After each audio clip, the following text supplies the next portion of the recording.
हरे कृष्णा। प्रिय भक्तों, आज पाप मोचिनी एकादशी व्रत का पारण है।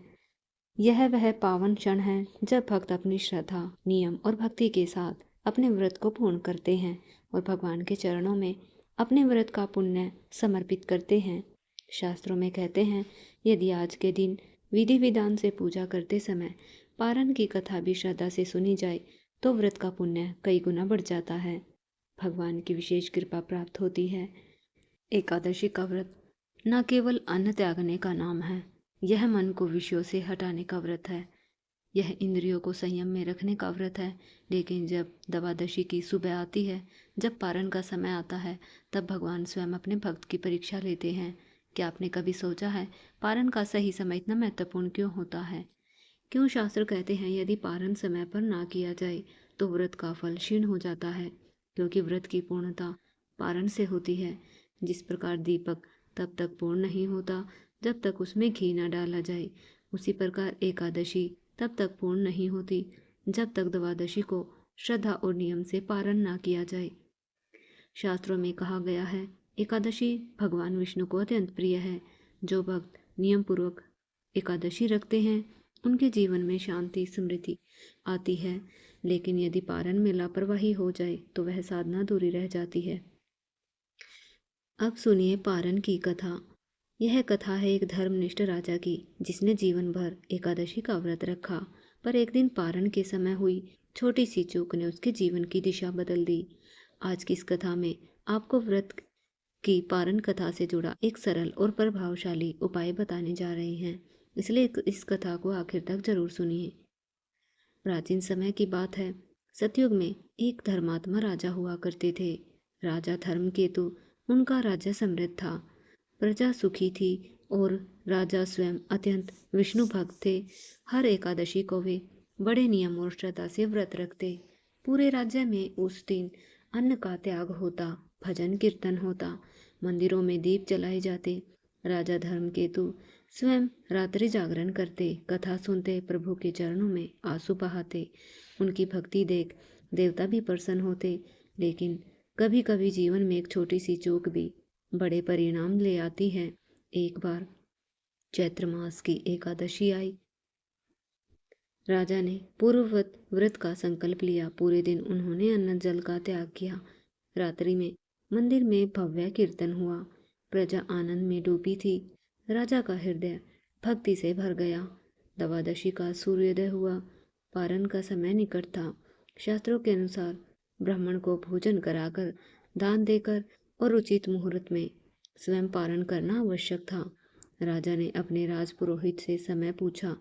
पुरोहित ने गणना कर कहा, राजन, आज पारण का समय अत्यंत सूक्ष्म है। सूर्योदय के बाद केवल 2 घड़ी का समय है। उसके बाद द्वादशी का क्षय हो जाएगा। राजा ने कहा, चिंता मत करो, सब शीघ्र हो व्यवस्था करो। इसी बीच एक महान तपस्वी ऋषि राज्य में पधारे। वे थे महर्षि वामदेव। राजा को समाचार मिला तो वे स्वयं दौड़ करके उनके स्वागत को आए। उनके चरण धोए, आसन दिया और निवेदन किया, भगवान, आज द्वादशी है, कृपया हमारे यहाँ भिक्षा स्वीकार करें ताकि हम पारण कर सके। ऋषि ने मुस्कुराकर कहा, राजन, मैं स्नान कर संध्या कर लूं, तब तक परीक्षा करना। राजा ने सहर्ष स्वीकार किया। समय बीतने लगा। घड़ी की सुइयां जैसे राजा के हृदय की धड़कनों के साथ दौड़ रही थी। पारण का समय समाप्त होने को था। पुरोहित बार बार स्मरण करा रहे थे, राजन, समय निकल रहा है। लेकिन राजा धर्मकेतु द्वंद्व में थे। एक और शास्त्र का नियम, दूसरी ओर अतिथि ऋषि की प्रतीक्षा। भक्तों, सोचिए जरा, यदि आप होते तो क्या करते? क्या नियम को तोड़ते या अतिथि को? राजा ने अंततः एक उपाय सोचा। उन्होंने केवल तुलसी मिश्रित जल का आचमन किया ताकि व्रत का नियम भी भंग ना हो और ऋषि के आने तक पूर्ण भोजन भी ना करे। उसी क्षण महर्षि वामदेव लौट आए। उन्होंने ध्यान से देखा कि राजा ने जल ग्रहण कर लिया है। उनकी आंखों में क्रोध की ज्वाला भड़क उठी। राजन, तुमने मेरे आने से पहले पारण कर लिया, क्या तुम्हें अतिथि धर्म का ज्ञान नहीं? राजा ने विनम्रता से कहा, भगवान, मैंने केवल जल का आचमन किया है ताकि शास्त्र का उल्लंघन ना हो। आपके बिना अन्न का एक दाना भी ग्रहण नहीं किया। लेकिन क्रोध में तपते ऋषि ने कहा, धर्म के नाम पर छल तुमने मुझे अपमानित किया है, अतः तुम्हें अपने कर्म का फल भोगना होगा। तुम्हें मेरे भक्तों में क्रोध दिया गया श्राप भी तीर की तरह होता है, एक बार निकल जाए तो लौटता नहीं। ऋषि ने श्राप दिया, राजन, तुम्हारे राज्य में अकाल पड़ेगा, तुम्हें अपने प्रियजनों से वियोग सहना पड़ेगा। जब तक एकादशी पारण की सच्ची भावना को नहीं समझोगे तब तक तुम्हें शांति नहीं मिलेगी। यह सुनते ही सभा स्तब्ध रह गई। राजा के मुख पर पीड़ा थी परंतु विरोध नहीं। उन्होंने हाथ जोड़कर कहा, भगवान, यदि मुझसे भूल हुई है तो कृपा कर मार्ग भी बताइए। ऋषि ने कुछ क्षण मौन रहकर कहा, जब तक तुम अपने अहंकार को पूर्ण रूप से त्याग कर सच्चे पश्चाताप के साथ एकादशी का व्रत पारण नहीं करोगे तब तक यह श्राप समाप्त नहीं होगा। यहाँ एक सूक्ष्म संदेश छिपा है। राजा धर्मकेतु के नियम का पालन किया परंतु भीतर कहीं ना कहीं मैं धर्मात्मा हूँ का भाव था। और भगवान को सबसे अधिक प्रिय क्या है? केवल सरल हृदय। कुछ दिनों में राज्य में विपत्ति आ गई। वर्षा रुक गई, खेत सूख गए, प्रजा त्राहिमाम करने लगी। राजा का हृदय टूट गया। वे राजमहल छोड़कर वन की ओर चल पड़े। सोचे जा रहे थे कि मैंने सच में धर्म का पालन किया था या केवल अपनी प्रतिष्ठा की रक्षा की। जब जीवन में संकट आता है तब मनुष्य अपने भीतर झांकने को विवश हो जाता है। वन में जाकर राजा ने एक साधु की कुटिया देखी। वह साधु अत्यंत शांत थे। उनके मुख पर तेज था पर आंखों में करुणा। राजा ने उनके चरणों में गिरकर सब कथा सुनाई। साधु मुस्कुराए और बोले, राजन, व्रत केवल शरीर का नहीं मन का भी होता है। पारण केवल भोजन का नहीं अहंकार के विसर्जन का भी होता है। तुमने नियम बचा लिया पर प्रेम खो दिया। तुमने शास्त्र निभाया पर हृदय की सहजता नहीं निभाई। राजा की आंखों से आंसू बह निकले। तो अब क्या करूं गुरुदेव? साधु बोले, आने वाली एकादशी पर तुम ना तो राजा बनकर व्रत रखना, ना यश की चिंता करना।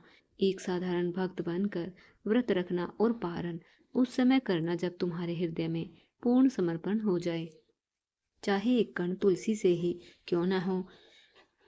कितना सरल उपाय है। राजा ने वही वन में कुटिया बनाकर निवास किया। अगली एकादशी आई। उन्होंने संकल्प लिया, हे विष्णु प्रभु, आज मैं कुछ पाने के लिए नहीं, केवल आपको पाने के लिए व्रत रख रहा हूँ। पूरा दिन जप किया, रात भर भजन किया। उनके आंसू भूमि को पवित्र कर रहे थे। द्वादशी का समय आया।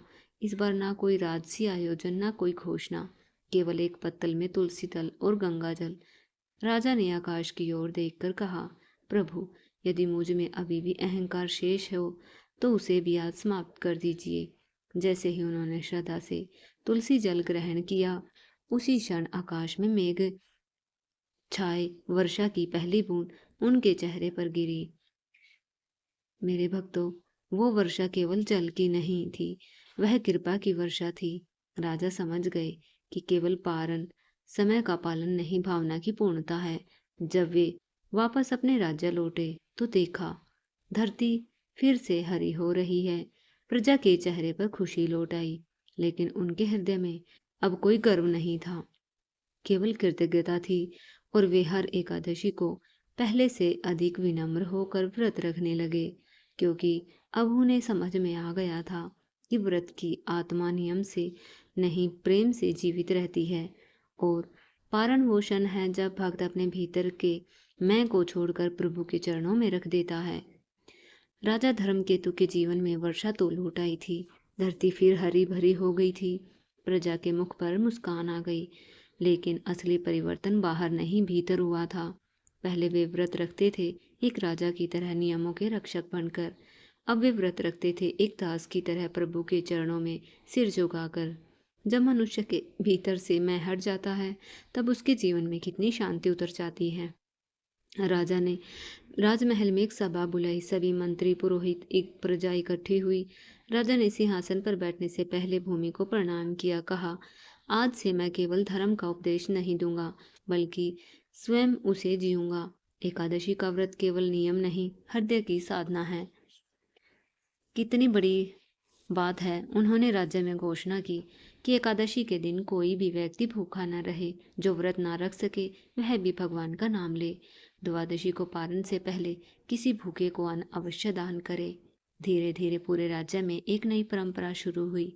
एकादशी केवल उपवास का दिन नहीं, सेवा का दिन बन गया। राजा धर्मकेतु ने एक और नियम बनाया। द्वादशी के दिन पारण से पहले स्वयं राजमहल के बाहर जाकर साधु ब्राह्मण गरीब को आदरपूर्वक भोजन कराते। एक दिन द्वादशी के अवसर पर अत्यंत वृद्ध दुर्बल ब्राह्मण राजद्वार पर आए। वस्त्र फटे हुए थे, आंखों में थकान थी। राजा स्वयं उनके चरण धोने लगे। सभा में कुछ लोग कुचर्चा करने लगे। राजा स्वयं यह सेवा क्यों कर रहे हैं? सेवक है ना?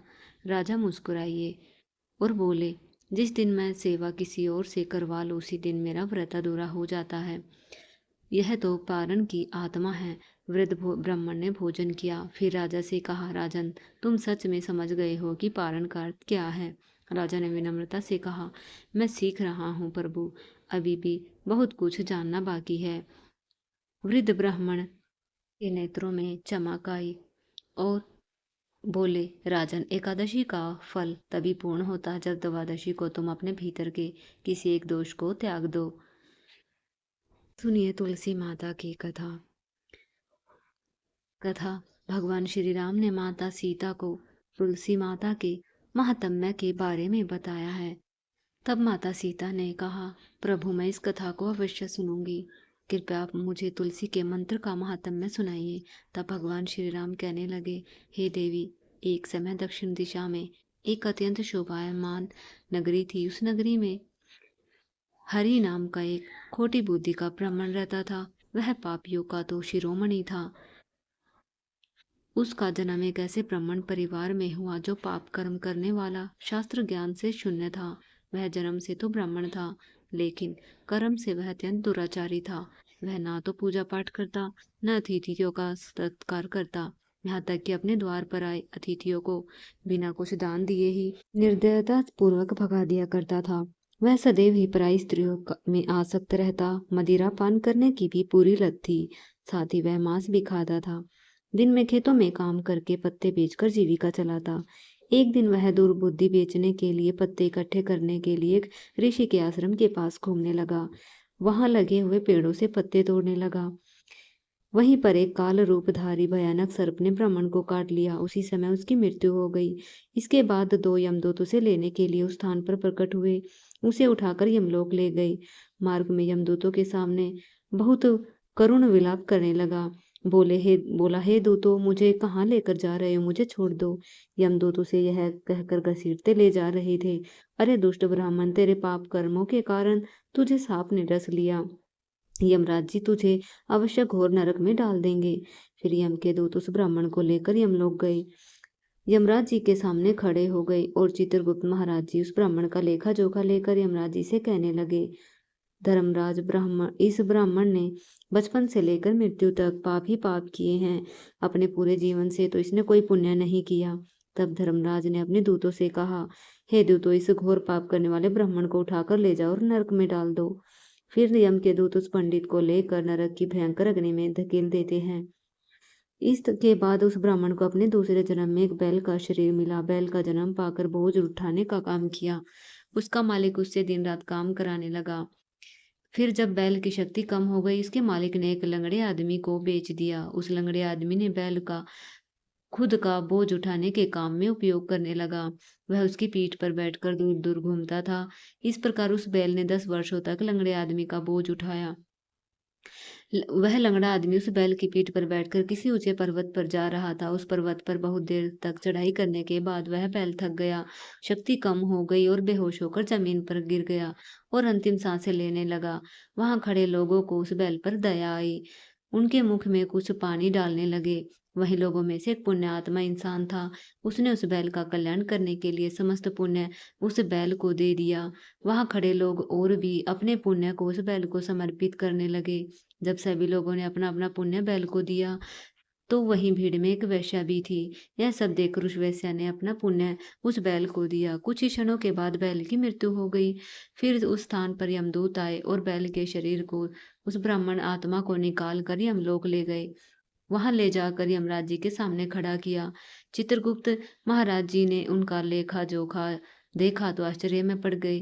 फिर वेश्या के द्वारा दिए गए पुण्य सबसे अधिक बड़ा था। उस पुण्य के प्रभाव से उस ब्राह्मणी के सभी जन्मों के पाप नष्ट हो गए। यमराज जी ने उन ब्राह्मण के सारे पाप क्षमा कर दिए। कहने लगे, हे ब्राह्मण, उस वेश्या ने तुझे अपना पुण्य देकर तुझ पर बड़ा उपकार किया है। केवल उसी के पुण्य से तुम्हें एक बार मनुष्य योनि में जन्म प्रदान किया है। इस बार उसे पृथ्वी पर एक उत्तम पंडित कुल में जन्म मिला। उस महापुण्य के प्रभाव से उसे नए जन्म में पूर्व जन्म की सारी बात याद आने लगी। ब्राह्मण खड़ा हो गया, उसे याद आया पिछले जन्म में बैल था। एक वेश्या ने उसे पुण्य दिया था। उस वेश्या के बारे में जानने की इच्छा हुई और उस महापुण्य के बारे में जानने के लिए वेश्या का पता लगाने के लिए ढूंढता उसके नगर चला गया।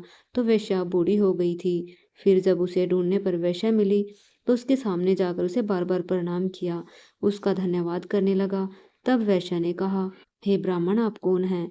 किस कारण आप मुझ वेश्या को धन्यवाद कर रहे हैं? तब उन्होंने कहा कि पिछले जन्म में वे बैल थे और आपने मुझे अपना पुण्य दे दिया था, जिसके कारण मुझे दोबारा मनुष्य शरीर मिला है। मैं तुम्हारे पुण्य के प्रभाव से आज फिर से मनुष्य बन गया हूँ। तुम्हारे द्वारा दिए गए उसी पुण्य के कारण मुझे अपने पूर्व जन्म की सारी बातें याद हैं। यहाँ पर यही जानने आया हूँ कि आपने मुझ पर उस समय कौन सा पुण्य दान किया था। मैं जानना चाहता हूँ। ब्राह्मण की बात सुनकर वेश्या ने कहा, मैंने तो जीवन में कभी भी कोई पुण्य काम नहीं किया। मेरे घर तो एक तोता है, पिंजरे में रहकर हमेशा कुछ बोलता रहता है। उसी को सुन सुनकर मेरी अंतरात्मा पवित्र हो गई।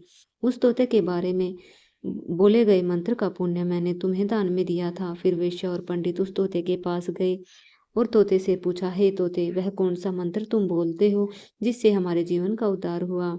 तोते ने पूर्व जन्म का वृतांत सुनाना आरंभ किया।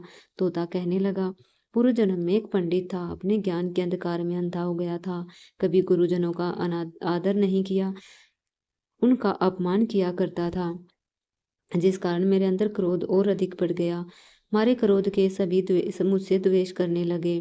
फिर समय बीतने लगा, मेरी मृत्यु हुई तो मुझे यमलोक ले जाया गया। वहां पुण्यजनों और गुरुजनों का अपमान करने के कारण मुझे तोते के कूल में डाल दिया गया।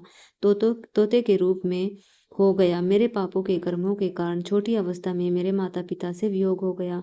फिर मैं पेड़ की डाल पर बैठकर रो रहा था। उसी समय कुछ ऋषि जा रहे थे। वे मुझे आश्रम में ले गए, एक सुंदर पिंजरे में रखा और मेरी अच्छी तरह से ख्याल रखा। भोजन दिया करते थे, मुझे पढ़ाते थे। उस स्थान पर बहुत सारे ऋषि मुनि और स्त्रियां, बालक सभी रोज तुलसी के पौधे को जल देते, तुलसी के सामने एक मंत्र का जाप किया करते थे। उन्हीं के मुख से बार बार मंत्र को सुनकर मैंने रट लिया। तब से मैं उस मंत्र को जान गया हूँ। वही मंत्र मैं दिन रात बोलता रहता हूँ, जिसके प्रभाव से मेरी कभी मृत्यु नहीं हुई और मेरी आयु 100 वर्षों की हो गई। इतने वर्षों तक जीवित रहा। फिर एक रात तो एक चोर उस स्थान पर आया और मुझे वहां से चुरा लिया और फिर इस वेश्या ने मुझे खरीद लिया। इस वेश्या के घर आने के बाद भी मैं उस मंत्र को बोलता रहा, जिससे वेश्या का मन भी पवित्र हो गया। इस प्रकार तोते ने ब्राह्मण को और वेश्या को सारा वृतांत सुनाया, जिसे सुनकर पंडित और वेश्या दोनों प्रसन्न हुए और फिर वे भी रोज तुलसी में जल देकर उस मंत्र का जाप करने लगे। फिर वह तोता, वेश्या और ब्राह्मण तीनों उस मंत्र के प्रभाव से दिव्य विमानों में बैठकर भगवान श्री हरि के लोक में चले गए। यह सारा वृतांत सुनाकर भगवान श्री राम कहते हैं, हे देवी, देखा आपने, केवल तुलसी के इस मंत्र के प्रभाव से तोते, उस वेश्या और पंडित के सभी पाप नष्ट हो गए। मनुष्य रोज तुलसी को जल देते समय एक मंत्र का उच्चारण अवश्य करे। हे देवी, वह मंत्र इस प्रकार है, इसे ध्यान से सुनना। ओम श्री हरि प्रिया नमः, ओम श्री हरि प्रिया नमः, ओम श्री हरि प्रिया नमः। जो भी स्त्री नित्य तुलसी के समक्ष इस मंत्र का उच्चारण करेगी वह सौभाग्यशाली होगी। जो भी पुरुष तुलसी के सामने इस मंत्र का उच्चारण करेंगे उसे अपार धन की प्राप्ति होगी। इसलिए जो भी तुलसी के सामने इस मंत्र का उच्चारण करेगा उसे संपूर्ण सिद्धियां प्राप्त होंगी। स्त्रियों को सदैव स्नान करके अपने बाल बांधकर मांग में सिंदूर भरकर नित्य तुलसी को जल देकर मंत्र का उच्चारण करना चाहिए। तुलसी के पौधे की परिक्रमा करने के साथ ही सभी पाप नष्ट हो जाते हैं। रोज शाम के समय तुलसी के पास दीपक जलाए और तुलसी के पास बैठकर भगवान विष्णु की आराधना करे। तुलसी के पास दिया जलाने से मनुष्य को धन धान्य की प्राप्ति होती है। तो इस प्रकार भगवान श्री राम ने माता सीता जी को तुलसी जी का महात्म्य सुनाया। तो यह थी तुलसी माता की कथा। सभी प्रेम पूर्वक बोलिए तुलसी माता की जय। जय श्री हरि विष्णु।